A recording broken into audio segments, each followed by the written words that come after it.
Welcome to our channel Raja competitive circle.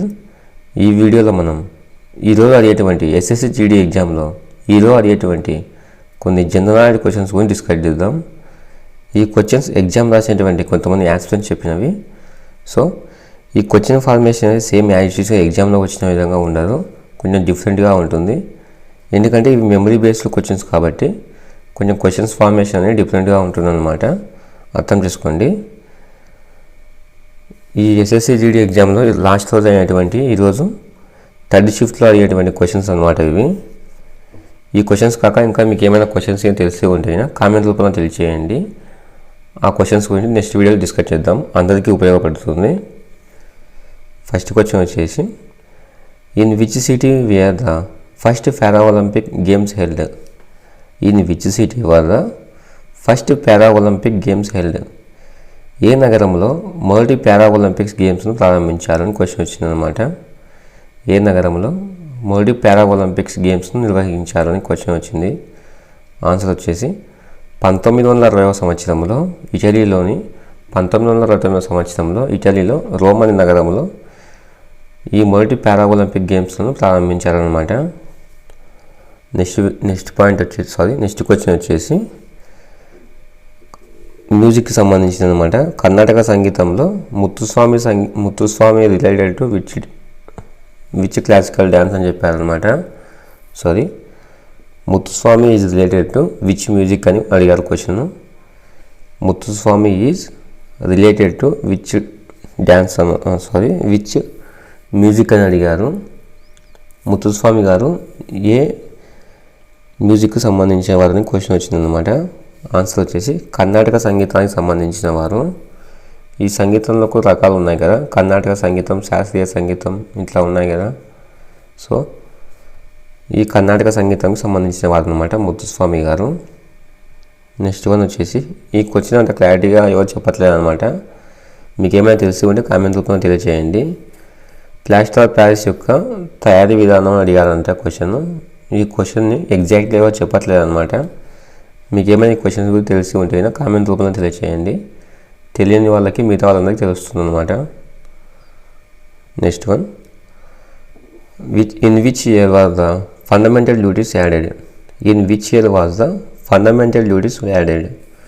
ఏ సంవత్సరంలో ప్రాథమిక విధులను యాడ్ చేశారని క్వశ్చన్ వచ్చిందనమాట.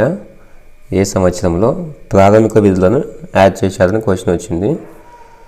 అంటే ఆన్సర్ వచ్చేసి 1976వ సంవత్సరంలో ఈ ప్రాథమిక విధులను యాడ్ చేశారనమాట. ఈ మొత్తంగా ఎన్ని ప్రాథమిక విధులు ఉన్నాయంటే, మొత్తంగా భారతదేశ రాజకీయ వ్యవస్థలో, భారతదేశం యొక్క రాజ్యాంగంలో మొత్తంగా 11 ప్రాథమిక విధులు ఉన్నాయన్నమాట. నెక్స్ట్ వన్ వచ్చేసి 2011 జనాభా లెక్కల గురించి క్వశ్చన్ వచ్చిందనమాట. క్వశ్చన్ ఏంటంటే, ఈ 2011 జనాభా లెక్కలు అనే టాపిక్ చాలా ఇంపార్టెంట్ అనమాట. ఈ ఎస్ఎస్సి జీడీ ఎగ్జామ్ అనే కాదు, ప్రతి ఒక్క కాంపిటేటివ్ ఎగ్జామ్లలో ఈ 2011 జనాభా లెక్కల గురించి ఖచ్చితంగా 1 మార్క్ అనేది వస్తూ ఉంటుంది.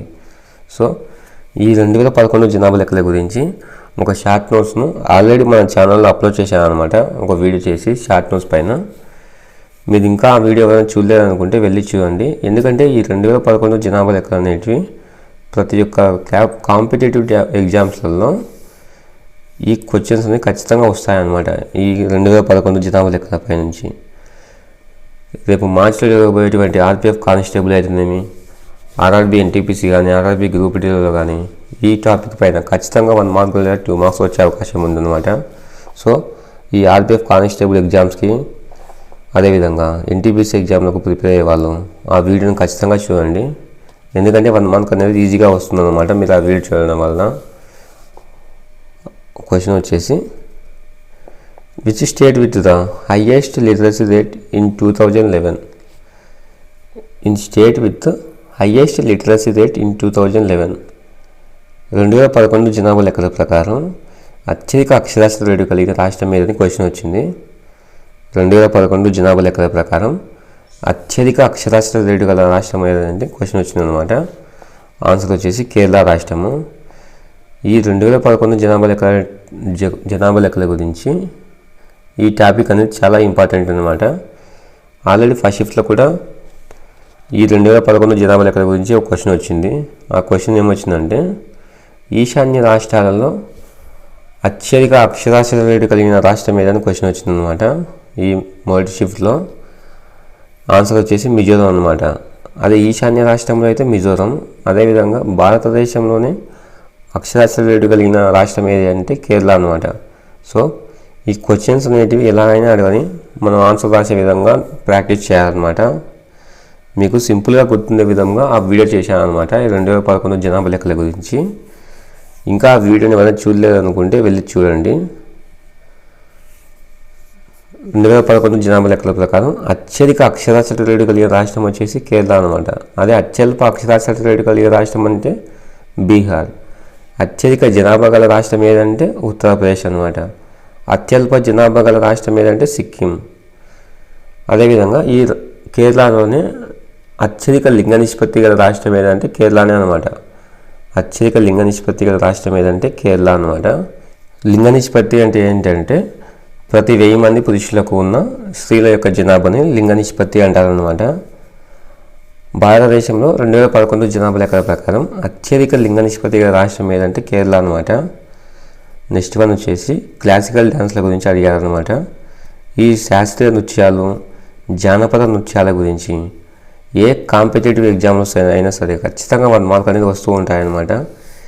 క్లాసికల్ డ్యాన్స్ అనేది ఏ రాష్ట్రానికి సంబంధించినటువంటివి, ఆ రాష్ట్రంలో ఆ డ్యాన్స్ ఫామ్లో ప్రముఖులు ఎవరు, ఆ ప్రముఖులకి ఏ సంవత్సరంలో ఏ అవార్డు వచ్చింది, ఇట్లా క్వశ్చన్స్ వస్తూ ఉంటాయన్నమాట. సో ఈ క్లాసికల్ డ్యాన్స్లు అనేది చాలా ఇంపార్టెంట్. క్లాసికల్ డ్యాన్సెస్ మరియు ఫోక్ డ్యాన్సెస్లో ఈ క్లాసికల్ డ్యాన్స్ అంటే ఉత్తరప్రదేశ్ యొక్క శాస్త్రీయ నృత్యం మీదని క్వశ్చన్ వచ్చింది. క్లాసికల్ డ్యాన్స్ ఆఫ్ ఉత్తరప్రదేశ్ అని. ఆన్సర్ వచ్చేసి కథక్ అనమాట. ఉత్తరప్రదేశ్ యొక్క శాస్త్రీయ నృత్యం ఏదంటే కథక్. అదే ఆంధ్రప్రదేశ్ యొక్క శాస్త్రీయ నృత్యం ఏదంటే కూచిపూడి. నెక్స్ట్ వచ్చేసి తమిళనాడు రాష్ట్రం అనమాట. తమిళనాడు రాష్ట్రం యొక్క క్లాసికల్ డ్యాన్స్ ఏదంటే భరతనాట్యం. అదే కేరళ రాష్ట్రం యొక్క క్లాసికల్ డ్యాన్స్ ఏంటంటే మోహినియాట్టము, కథక్కలి అన్నమాట. మోహినియాట్టము మరియు కథక్కలి. ఈ కేరళలో 2 క్లాసికల్ డ్యాన్సులు ఉంటాయి, మోహినియాట్టము మరియు కథక్కలి. అదేవిధంగా మణిపూర్లో అయితే మణిపూర్లో క్లాసికల్ డ్యాన్స్ ఏదంటే మణిపూరి.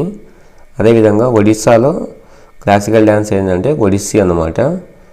ఒడిస్సా రాష్ట్రంలో క్లాసికల్ డ్యాన్స్ ఏంటంటే ఒడిస్సీ అనమాట. నెక్స్ట్ వన్ వచ్చేసి which layer protects us from the harmful rays. Which rays protects us from harmful race.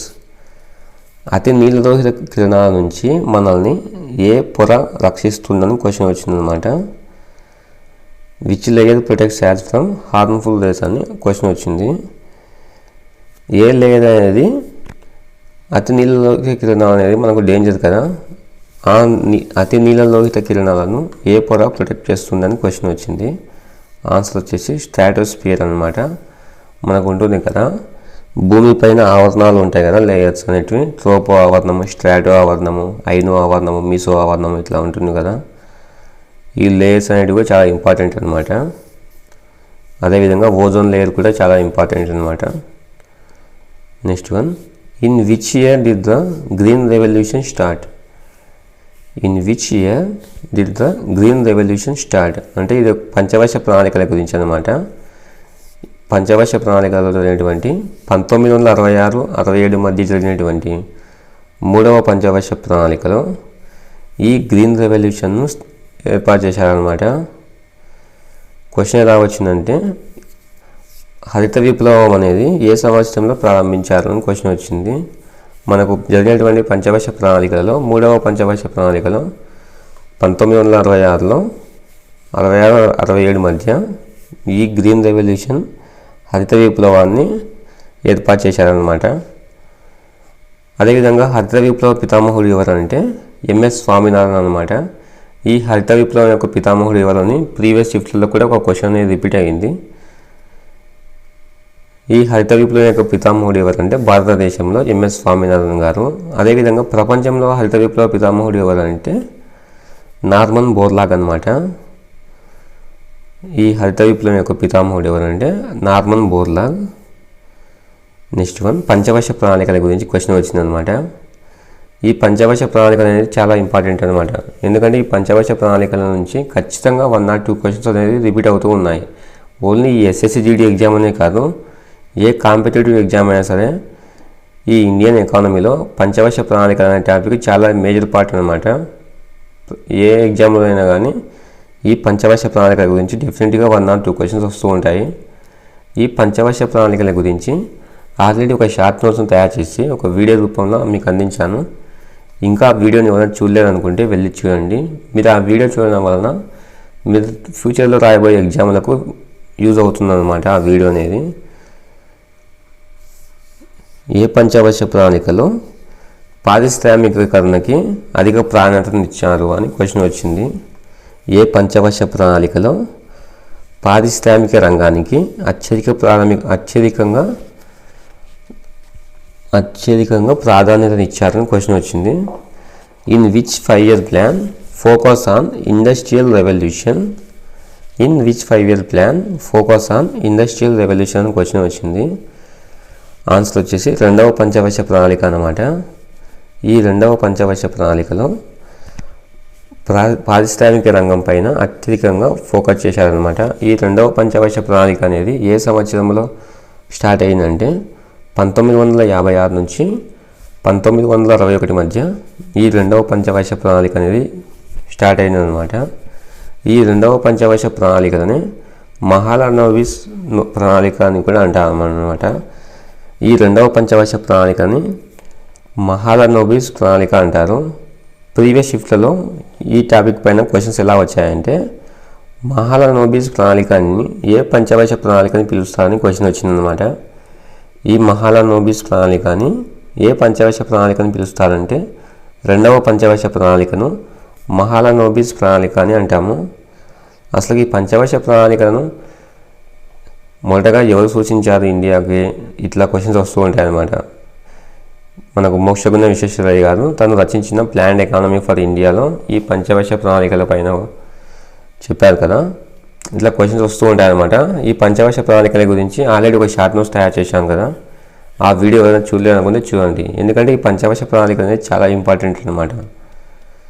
Next one వచ్చేసి ఈ క్వశ్చన్ అనేది అంత క్లారిటీగా ఎవరు చెప్పట్లేదు అనమాట. మీకు ఏమైనా తెలిస్తే కామెంట్ రూపంలో తెలియజేయండి. క్వశ్చన్ వచ్చేసి in which month did Narendra Modi visit Austria 5 in 2024 అని వచ్చిందంట క్వశ్చన్.